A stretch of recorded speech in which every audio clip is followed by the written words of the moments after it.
There are a number of different models being proposed for what we should be doing about the quote, like problem of prostitution. And we're, going to continue to kick some of those around.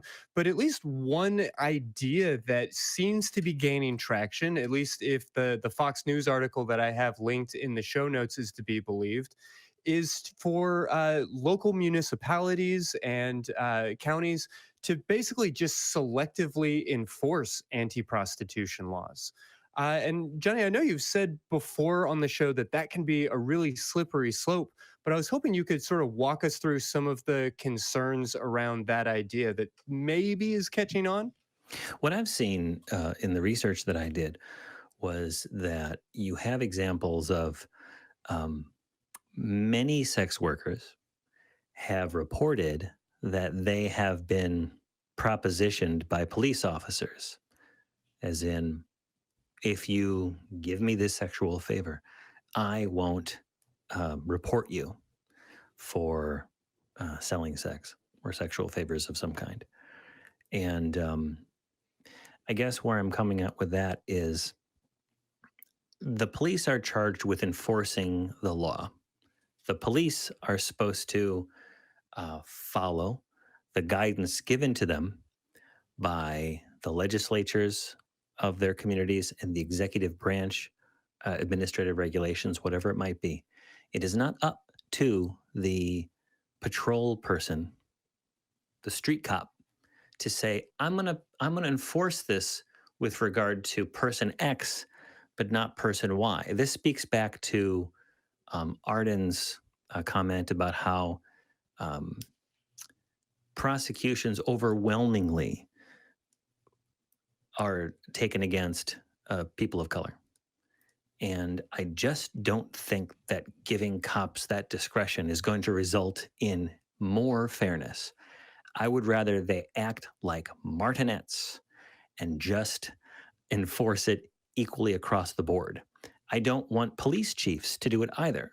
Police chiefs are essentially administrators, not policy people, not social justice warriors, not legislators that are responsible to the people and to an electorate. Not really. They are removed from that process in large part. And so um, I just want them to be following orders. So, to the extent that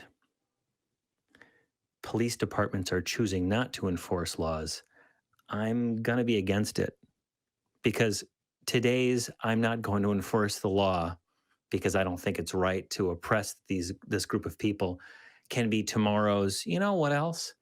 I think I'm just going to enforce some laws that don't exist. And maybe I can't write them up for it, but maybe there's some higher law that I should be enforcing.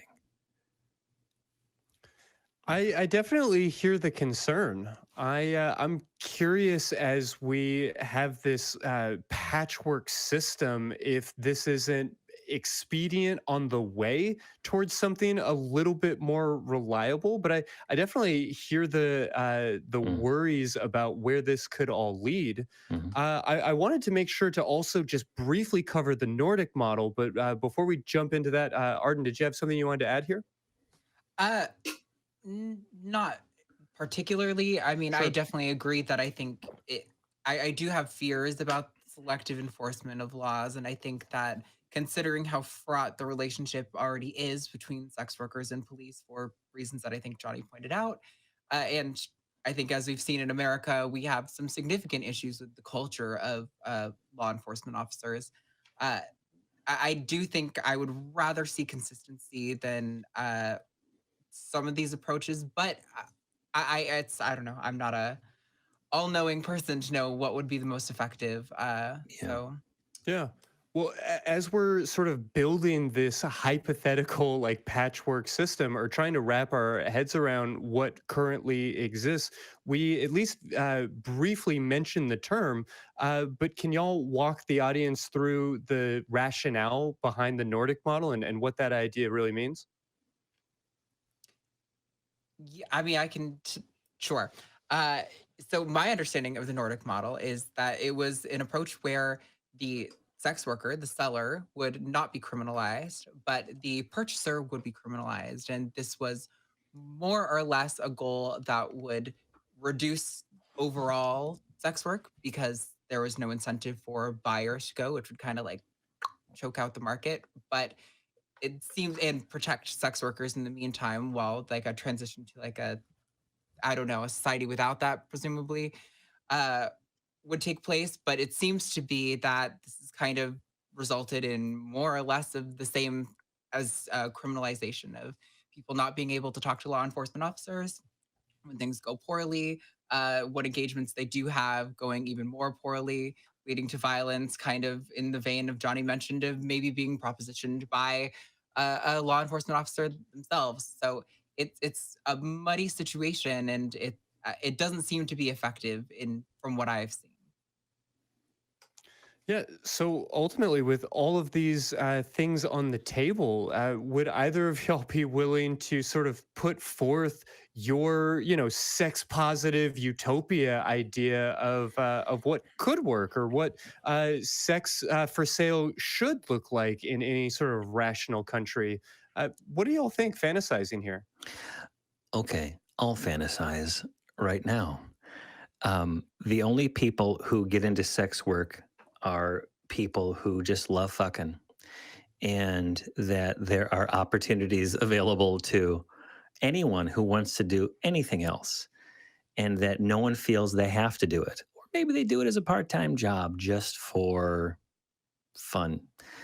That that there is no social stigma for going to one of these folks who is a provider, that you can be guaranteed that everyone has proper safety measures in place, both before you get there and then while you're there, and that there is no danger of being harmed or abused unless you are fully consenting to do so, that you can call it off whenever you feel like it, that if someone were to approach a sex worker to be a manager, that person, I don't know, has to be licensed or something. And that if you're discovered to be a underhanded, abusive, nasty person who is trying to be a manager of sex workers, well, then the full force of the law comes down on you, and you will not be seeing a whole lot of good days until you change your ways, and everyone lives happily ever after, um, orgasmed out of their brains It's a nice fantasy. if they want it, Arden, unless they would don't want you to. add or change anything to that? Maybe in bits and pieces. I mean, kind of like the way you framed it, like utopia and like maybe feasible, where those kind of maybe come into conflict to a certain Right, for degree. sure. And we'll keep going with that.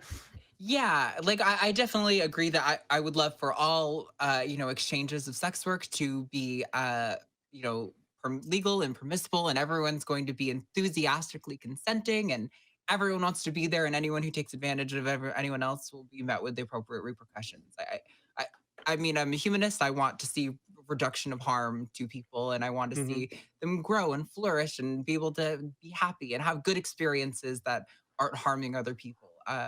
That's kind of what I'm thinking. And I also think that for me, the reason as a sex worker that I think decriminalization is my preferred utopia is purely because of the the bureaucracy that I presume, perhaps wrongfully, but that I presume would be involved with legalization. I think one of the great aspects of sex work is that it's so accessible. It doesn't matter Mhm. what marginalized group you come from, if you're disabled or if you're able-bodied or if you are whatever, it's open for everyone, and it's a the pay is the payoff for the work, while the work is maybe not always like exactly what you would want to do with like your partner or something, is so worth it that it actually is like can lift you out of poverty. Or like for trans people, until we see healthcare, a lot of trans people are going to rely on sex work to afford their surgeries. I mean, a lot of medical intervention for trans people is insanely expensive, Mm. especially if you want to go to a competent doctor and not just the one in your town. Sure. Uh, so like for me, I think I would like to see less hands in the gig. I think that's I part of my fear appreciate with that. legalization is Decriminalization versus legalization, like trying to remove that regulation and all of those extra folks. yeah, I think that would personally, I think that would be more empowering to workers. But uh, maybe it looks like Johnny is itching to counter me. So bring it on, Johnny. It sounds like we should all be tipping more, whereas instead, what we ought to be doing is giving servers a living wage. Sure. And so rather than saying, oh, we should open sex work up to all these folks who maybe need a way out of poverty, a way to pay for necessary surgeries for their well-being. Yeah, that'll fix it. Maybe. This is crazy. Maybe we should just make these things available to people because, in large part, they are necessities for many people. Not for me, but for others. Mm. And so, why let the market decide who gets what? Why don't we? I pay a lot of fucking taxes, all right? And I'm fine with it. But I want my money to go toward making the lives of individuals better and for society to be steered toward a world where more people can have spiritual and physical and emotional fulfillment. And if that means I'm paying for my tiny share of a surgery, so be it. One less B-2 bomber, please. Not Sure. no B-2 bombers, because I'm sure we need B-2 bombers, right? But maybe not as many as we have. I mean, that's kind of where I was saying, like, this is the issue with where utopia meets reality, right? I Yeah. think Yeah. I absolutely agree with you beyond the shadow of the doubt. Workers need to be paid a livable wage. They need to be able to Mhm. afford housing and food and Yeah. healthcare. We should be giving people healthcare without them having to pay for it. But if we're talking about operating within the systems that exist currently, this is what I think seems to be the best path towards solving some of those issues until we can implement, which I agree. I would happily pay more taxes than I pay if I knew that it was going towards the things that it needs to go for. But currently, it's not. And so I think a model that considers the current circumstances of people is more prudent. Sure, and I would definitely say that my answer, I mean, philosophically, I would like to be in a fully decriminalized circumstance, full stop. But the more I read about it, the more I learn about what it looks like in New Zealand, what it looks like in Australia, what it looks like in the Netherlands and these different places, is that in order for that to be at all palatable to me, you need to have a social safety net that just doesn't exist in this country by any means. So, what to do moving forward? I think you have to kind of look at two questions. One is, what would you actually like to see? And then, yeah, what is at all practical? So, regardless of how you feel about the current model or where you want to go, what really feels more realistic in terms of seeing meaningful reform passed in this country in the next decade? Broadly speaking, is that legalization or is that decriminalization or some kind of hybrid? I think it's going to be legalization. I think we'll see um, sex licenses or something like that. Sure. You said something. Okay. What was the country that did a universal basic income or toyed with it? What country was that? I couldn't say. It's been an idea that's been flirted with Not America. around the world. But supposing a country had a universal basic income and you were able to control for illicit sex trafficking, which doesn't necessarily mean sex trafficking from someone far away to your community. It could mean within your community as well. Let's Mhm. be realistic. Sex trafficking happens in our own backyards. Sure. But supposing you could eliminate that somehow, I don't know how. I'm afraid to imagine how you would eliminate all crime. But if you had a universal basic income, then accounting for the fact that there were no sex trafficked individuals, then the only people who might be engaging in the sex trade might just be the horny who enjoy the work. And I think that'd be kind of nice. Certainly. And I mean, I think I might agree with you in the sense that if we're asking what's palatable in the minds of broadly American people, I certainly Yeah. think Americans are more comfortable with this is condoned by the state, this is legalized, Yeah. than this has been a hands-off approach. I don't disagree with you that I think it may be more feasible realistically to get Americans to vote for a legalization measure over a decrim Mhm. measure. Yeah. But that said, we don't really have any examples to point to say if that's actually Fair. the case. And I, I would still stand by that. Even if Americans would do that, Americans can be pretty fucking stupid sometimes and don't always vote for their best interests. Sure. And I would still argue that the better method or the better approach for sex workers would be decriminalization, even if Yeah. I think maybe Which it's more actionable.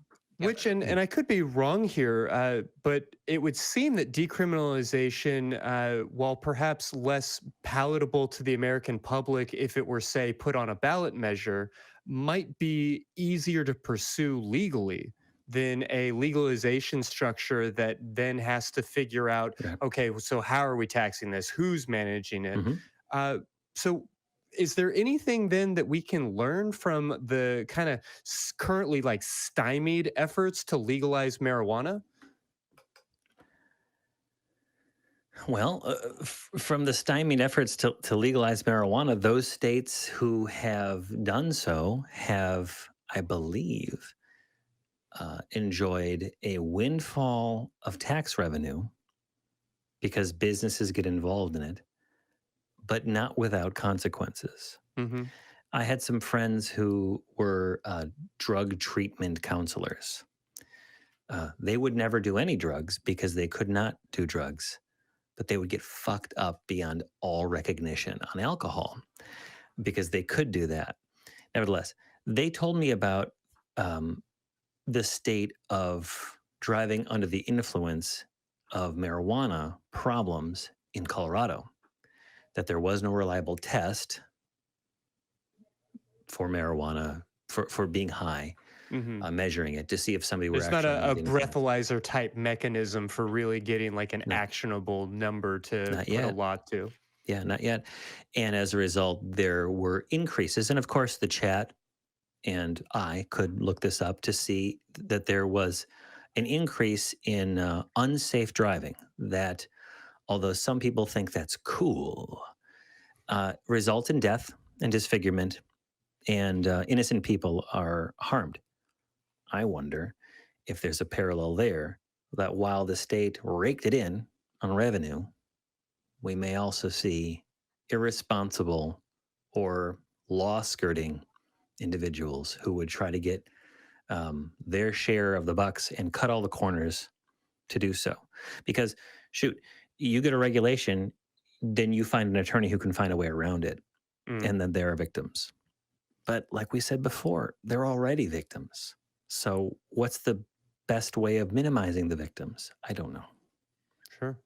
Yeah, I think maybe in a similar vein to the way that a lot of the changes following legalization, I think we'd probably see if we were to take a legalization approach, very similar consequences. Maybe not even just in these like unforeseen uh, uh, down the road other consequences, but I think we'd also see probably, and I kind of touched on this earlier, less justice happening than we would hope with regards to the like the racial disparity, and that's kind of why I keep harping on that point so hard because I know in Massachusetts following legalization, they specifically gave grants to people of color and communities of color that were the most harmed by bad marijuana policies, which was because that wasn't happening in other states that legalized it, and it was kind of like, you know, people of color were the most marginalized and the most prosecuted for these crimes, and then it became legal, and it was like just white people benefited and not Mm-hmm. much really changed for the conditions of people of color. I suspect we could see some similarities there as well, Yeah. with a legalization effort.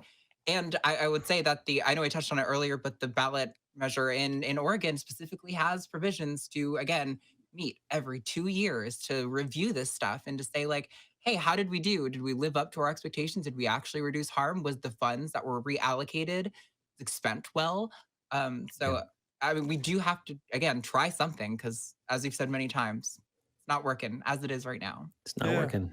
Well, I'm just picturing the low likelihood possibility of my father stumbling across a video of me on the internet discussing a model for legalizing prostitution that has like differential outcomes for people based on race, particularly trying to favor marginalized races. We're through the looking glass, right? Like this, these ideas as fraught as they might be, are also kind of fantasy in a lot of ways. So knowing the fact that we've made very, very little progress and that we are possibly flirting with the potential for change, Yeah. even while we're all saying that, goddamn, something's got to happen. Are either of you willing to grab your crystal ball and make some form of prediction about how things might look different 50 years from now? Yeah, Arden, you wanna look in your crystal ball first, and then I can look in Uh, mine, or it's so hard to say. I feel like generally speaking, I'm an optimistic person. I think I maybe I've even heard this from Christy the first time that the curve of progress or the arch of progress is a long one, but it generally goes in the right direction. I think I tend to believe that. But that being said, uh, we are still wrestling with issues of like racial equality in America, when it comes to like voting rights and things like that. There are a lot of aspects to these issues that are old and haggard for hundreds of years that have found no real resolution still because unfortunately with a country so large and with such diverse culture, because I mean, the voters in California are not going to feel the same about this as the voters in rural Nebraska might feel about it. um, it's really hard to know. There are so many things that I can think of that could get in the way of progress or that could really slow things down. I would like to think we would have tried something and we would have learned from it and we would have maybe still probably an imperfect system, but one that's significantly better than we do now. But I really don't know. So many horrible bills get proposed every year in so many states, and it's like, man, I don't always have as much faith in American people as I do the March of Progress. oh, Fair. yeah. Look at the bills that come out of the Texas legislature sometime, Arden, and you'll be sad. I know someone who helps work on those, and he's been doing it for years. And this last session has made him the most depressed. Here's my prediction. Excuse me. Whatever regulatory scheme can benefit a privileged few or a class of individuals with political hegemony, that will be the one Mm. that prevails. So if regulation will result in a means by which certain individuals can rake it in on cash legally, perfectly legally, then that will be the one that is done. The whatever regimen keeps the money into the hands of the little guy, in quotation marks, that will be the one that is not passed. And I'm generally pretty positive, but I'm also incredibly cynical about this. I anticipate that within the next 50 years, we will see one or two states pass something similar to what is in Nevada, but maybe not with the county size limitations, the population limitations, maybe something, maybe California, maybe New York, heavily regulated scheme. It will go into the hands of those with the capital to invest in those operations, and it will be decried by folks in the countryside and folks in more religious areas as being the devil's work, and it will be used as a political leverage for those who would call for its complete abolition as a means to take control of power again and get elected into high offices. That's my prediction.